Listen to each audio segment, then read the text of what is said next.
Hey guys, it's AV behind the blessing praise 92.1 Houston's inspiration station, faith and fame with AV live from your local Houston BMW Center Studios. This man got a wicked jump shot as well as a wicked song. This brother is gifted and talented. I'm telling you, when you talk about somebody who's making an impact, not only in the music industry, but acting as well, he's taking it to another level and even can put the ball in the hole. We welcome the one and only multi-talented Jonathan McReynolds. What's up, little bro? My dude, how you feeling, man? Man, I'm feeling good. It's good to see you. Congratulations on all the success, but I just want to dive right in on this basketball thing y'all got going on with you, Ty, and Jabari, man. You guys are showing your little skills, shooting your jump shots, your free throws, turning around, looking at the camera. How did all of this come about? They got it out for me, man. I don't know what I did. I didn't do nothing. I was just over here having fun. And, you know, now they got everybody. Everywhere I go, man, every city I go to, they talk about, we got a hoop. Yeah. You know, hey, man, calm down. I'm here to sing. But no, it's all good. No, we having a good time, man. I don't know when we'll ever see each other actually on the court, but I want to see it. Point. Yeah. Yeah, y'all may be able to do that at the Stella Awards, man. Maybe y'all can pull out a basketball goal and go for it. Yeah, we'll see about it. I just don't. I'm just afraid to do it before the actual show. Yeah. I don't want nobody to get up there limping. Now, you, like you said, you're an avid basketball fan. What do you think of the finals?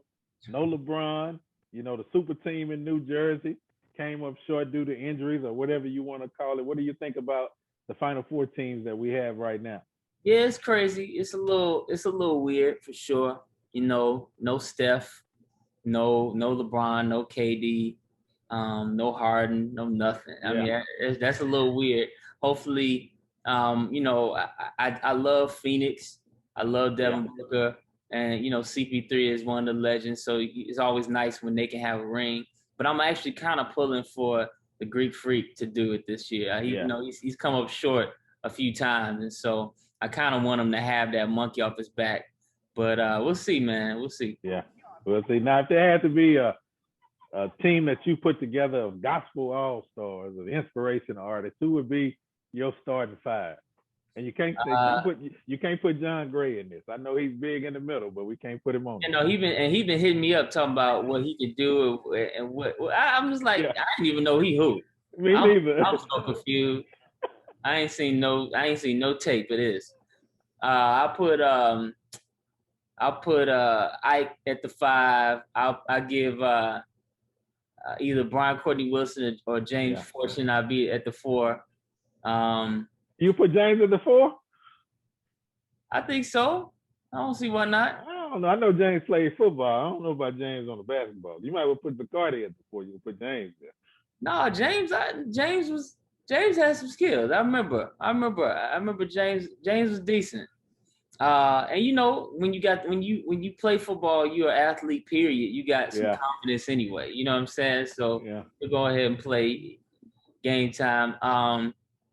You know, I hear Jermaine Dolly can really hoop. I remember it from a long time ago, and so I do remember him being able to hoop. So let's have him as number 2. I'll play the 3, and we'll put a Travis or a Ty as a point guard.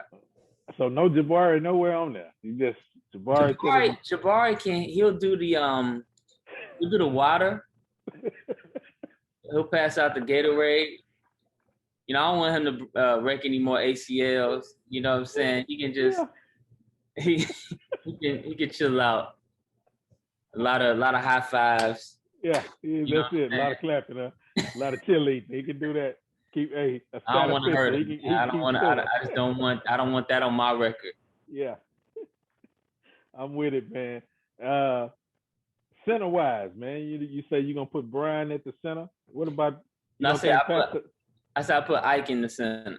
Ike, nice. Yeah, Ike can ball. Now you know, Pastor Donnie McClurkin might be offended, man. He might want to get a little action. I don't know nothing about him playing.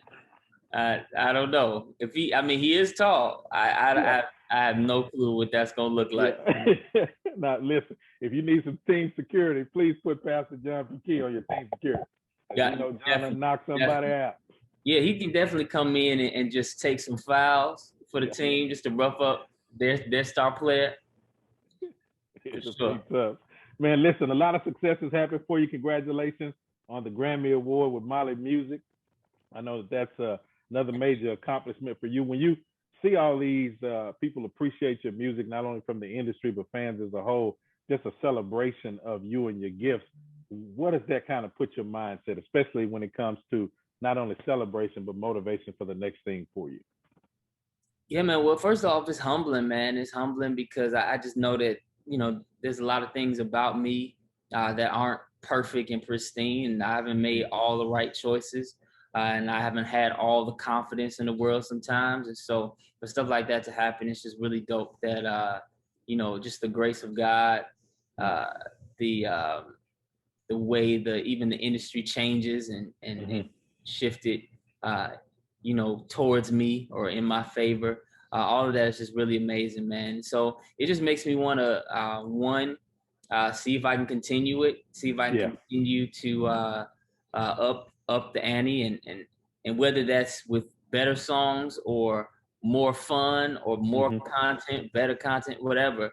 There's so many different ways we can expand. There's so many different ways we can continue to push music forward, push the kingdom forward. And so I'm always just having a good time figuring out new ways, especially when we check a big box like that. It takes the pressure off. Yeah, you think about, like you said, people would be amazed to feel like that you would sometimes have to deal with certain insecurities in this business, but a lot of people don't realize, and I talk about it every time that I have a chance to interview you. I remember being on that One Love cruise in the Bahamas, or the One Love getaway at the time in the Bahamas, and remember seeing you always walk around, with your guitar, and at that time, your music is not being played in heavy rotation on, the national scale, so to speak, but you're still committed to your gifts and talents. And then all of a sudden, as you said, the industry shifts toward you. And I kind of call it like being a pioneer or something for you, knowing that you came in on the tail end or the beginning of a shift. Man, what does that do for your confidence, or just the calling on your life that that God has destined you to bring change, especially in the industry? Yeah, man. God builds us and creates us in a certain way for a certain reason. You know what I'm saying? He could have gave me a deeper voice. He could have gave me clear skin. He could have gave me a squall. Yeah. He could have gave me a whole bunch of things. You know what I'm saying? But he built me in a certain way. And I think sometimes we lose sight of just how he built us, because we're always looking kind of for another wink or another nod, this is how you should go. And we sometimes don't even look at what he already has constructed. And he didn't make you to squall, maybe, Jonathan. Yeah. You know what I'm saying? He sir. made you to do all that. He meant for you to do it the way he built you, whether that's with a whole bunch of lyrics, whether that's with a high voice, a low voice. And so I think when you stop fighting who he made you, and just start working with that, things eventually, they're going to work out the way he wants them to, period. Right. And the only problem is if we move out of position because we felt like we weren't in the right position. Yeah, that thing of trying to, when you try to emulate somebody and you lose how authentic God has made you, I think that's what hurt a lot of people, because we try to fit into the mode of probably something we grew up in, a certain mindset, a certain understanding. I think even like in the aspect of church, I remember when I was a little boy growing up in church, it started with the deacons. As I've gotten older, we've shifted toward the praise and worship. Things have changed. You can either adapt or be, you're going to die on the vine, as some would say. You will seem out of touch because you're trying to hold on to something that doesn't fit who God created you to be. And I think, as you said, when we get to this level and when we get to that understanding, man, we can be more confident in who God has created and called us to be. And speaking of, you took your career to another level. I turn on BET and then I see little bro acting in a movie. I'm like, okay, it's a whole nother level right now, favorite son. How did that come about? Hey, they hit me up and said they had a part that I'd be perfect for. And, I've gotten a few of those in my lifetime, and I normally just turn them down because I never saw myself as an actor. you know, I never saw myself taking myself seriously enough to even try it. But this time, I don't know why, but I gave it a shot, and you know, they say I didn't do too bad, man. And so No, it's not at really all. dope, man. You know, I had to figure it out. I had to commit to the craft of acting. I had to commit to the character, and those are things that even as a person, they were very special and unique and important for me as a person to do that. You know, and so you know, it's all in God's plan. You know, he's trying to make me look more like him, and make me more effective in his plan, his kingdom plans. And so this acting role had a role in it, and we'll probably know it by and by. Yeah. Did you ever get to the point to where you feel like, man, I'm gonna forget some of these lines, man? Or was Hey, it studying hard, you know? Because now I you know often what wonder that. I surprised myself, man. I was really Yeah. good with the lines for the most part. Okay. I think it's you know part of at least how I do things as an artist. There's a lot of short-term memory involved. So I mean, Okay.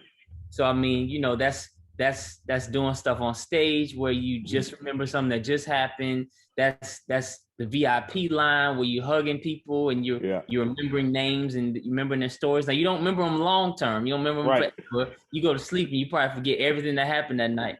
But in that moment, you do remember a lot. And so I think it really worked out my short-term memory. So I was able to look at the script a lot of times, a few times, even right before the scene. Of course, I've read it all before, but and just kind of get a refresher. And yeah, I wasn't too bad with the lines. Of all the things, that was one of the least of my worries this time. Yeah, man, I'm just excited for you. Do you see yourself expanding and growing in there more? I know you said it wasn't something that you saw yourself doing at the beginning, and to turn it down several times, for me, it's surprising because I've never seen you not take on anything and not succeed at it. Oh, well, thank you, man. But it wasn't even just being successful. It's just like I really didn't think I'd be able to take. I really thought that, you know, if I had to scream or cry, which I had to do all of that in this movie, I would just start laughing. Just at, no, what are you doing? Like I would just wouldn't be able to take myself seriously enough. Take a pause. Yeah, I just wouldn't be able to do it. So yeah, you know, it was cool, man. If more come up, and I have got some more offers since then, you know, it's cool. It'll be on a gig by gig basis. You know, it's just like, I got you. I think I can handle that. Yeah, but it's not primary. I really doubt if it'll ever be a primary thing that I do. We never know. I wouldn't be surprised if it is, though. I wouldn't be surprised, and not surprised by your success, of course, being the most nominated artist at this year's Stellar Awards. I know you have 8 nominations. You also had an opportunity to host the Stellar Awards, and so that's a whole different level of, you know, appreciation and celebration from the industry for you. So many things have happened with you, not only being nominated on this level. Talk about that when you first received the news about, you know, the nominations and everything, because I know it's not new for you as far as the Stellar goes, but this is a major accomplishment as well.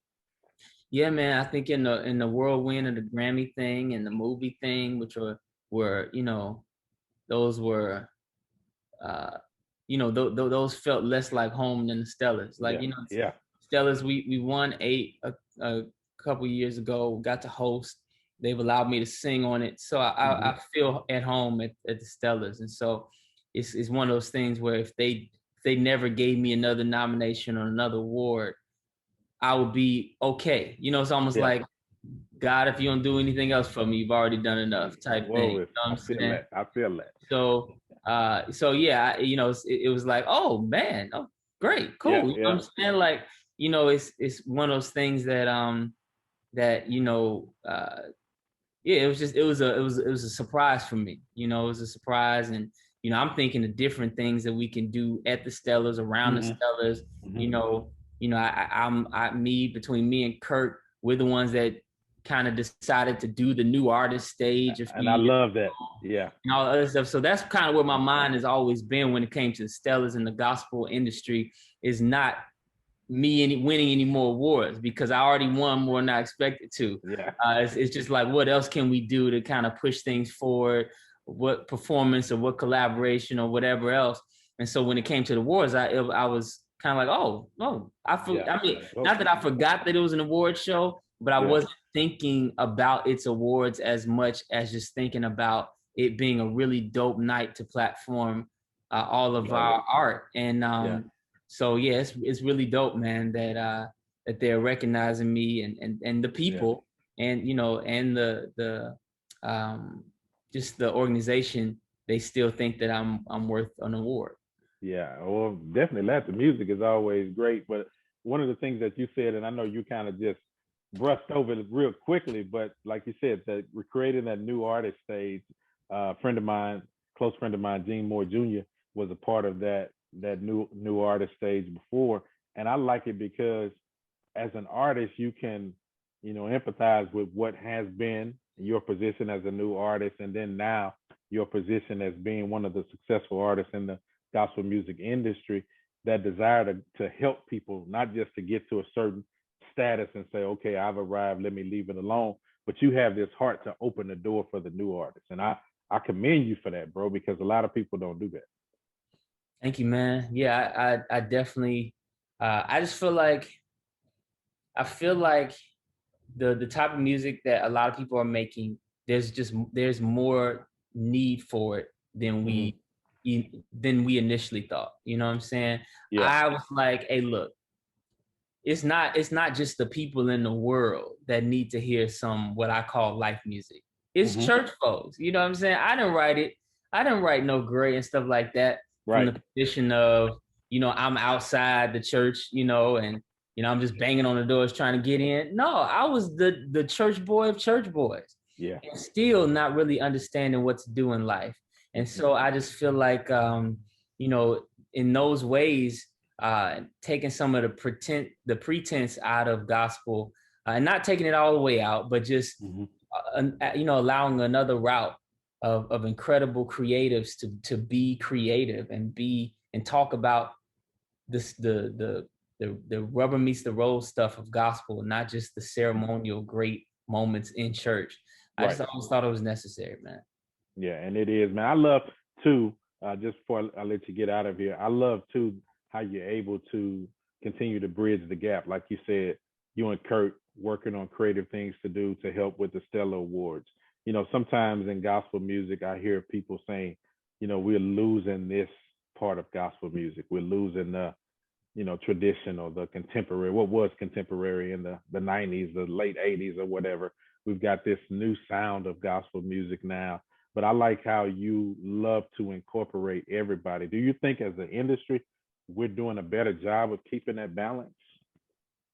I don't know if we're doing a better job. I just think it's something that's unavoidable. So I mean, you either kind of follow it and nurture it, or it will go find another mom. You know what I'm saying? You'll find some new parents. And I never wanted that to happen. You know what I'm saying? I rather some weird stuff be done with our supervision, I guess, or our what's the word? Our influence, right? In something weird being done outside of it. You know what I'm saying? It's follow you. Yeah. Make your mistakes in church, not outside on the sidewalk. You know what I'm saying? So because you get older and you forget all the mistakes you made yourself. All the stuff that you saw wrong yourself, all the wrong theology and the lack of grace or the lack of discipline or whatever that you had growing up. You forget it when you see somebody else kind of come in with it. And I honestly would rather, if the music is gonna be kind of in the middle and maybe not be shout music, I'd rather it be a part of the gospel music world than not. I'd rather us be to have care over it. Does that make if that makes sense? No, it does, definitely. I mean, it makes a whole lot of sense because, like you said, it's appreciation of all the gifts that we have. It's appreciation of what everything that, as you said at the beginning of the conversation, what God has gifted you with. I think I tell people a lot of time, this is probably one of the entities, living bodies that we have where we don't allow people to grow. We want you to come in mature.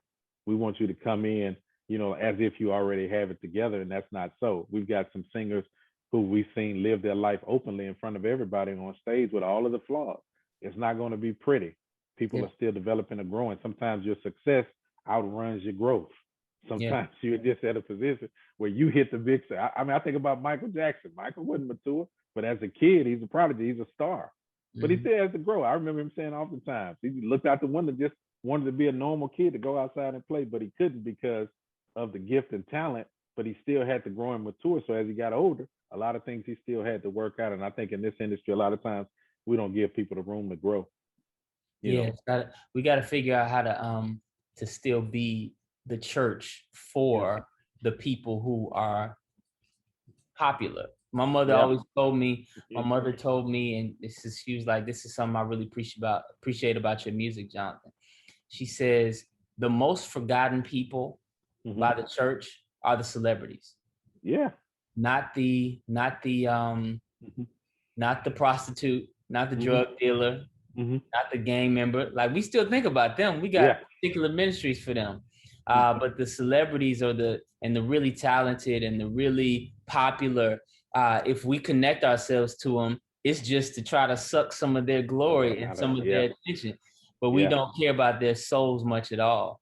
And so, and that goes for whether they are a gospel celebrity or just a regular one. And so, hopefully, the church can be the church for even the ones that are supposed to lead the church. Yeah, because you got to give room for it. I started in ministry, and I think I told you before, I started in ministry when I was 16, got into radio when I was 26, I think at the time. So you've got these two worlds of fame, so to speak, coming together. We did the national show for 10 years, and it was amazing because, like you said, everybody celebrates your celebrity. But if something happens, it feels like the world has just disappeared. The people that you feel that you should be able to get strength and encouragement from, it seems like sometimes those are the ones either most critical or the ones that are, when you down on your luck, they just don't disappear. Yeah, and man. That's one of the toughest lessons that I had to learn all of this time was, like you're saying, keep ministry and keep being a servant at the forefront, and just understand that there's some people that's just not mature enough or in a position enough to help you when you need help, and not be offended by it, but just try to use it as a teaching tool to say, hey man, we could probably do this better, if not for this generation, for the next generation to come. But listen, bro, man, I appreciate you taking this time out. We can talk all day because there's so much to cover, but congratulations on all the success, from the Stellar nominations, from the movies, from the Grammy Award. And I'm sure you're working on something else. I know you got something else in the chamber. Absolutely, man. And hopefully y'all hear some about it in August. Yeah, and we're excited. We just got our inspiration station back in Houston. So, nice. we've pumped now. We finally got our station back. So we're excited about that. And when you come to the H, you definitely got to come by the studio once again and hang out with us. But Jonathan, man, I appreciate you. Much success, bro. And we'll definitely catch up again. I do. I love Houston. Love you, brother.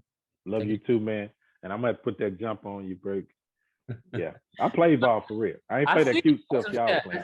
That's what I'm saying. I believe it. I believe it. I play real ball. Yeah, I play real ball. None of that cute stuff. Man, I feel you, man. I feel you. Yeah. I'm just gonna keep playing this cute stuff for the Instagram. Love you, man. Love you too, bro. All right, Behind the Blessing Praise 92.1. Thank you guys. Have a wonderful day.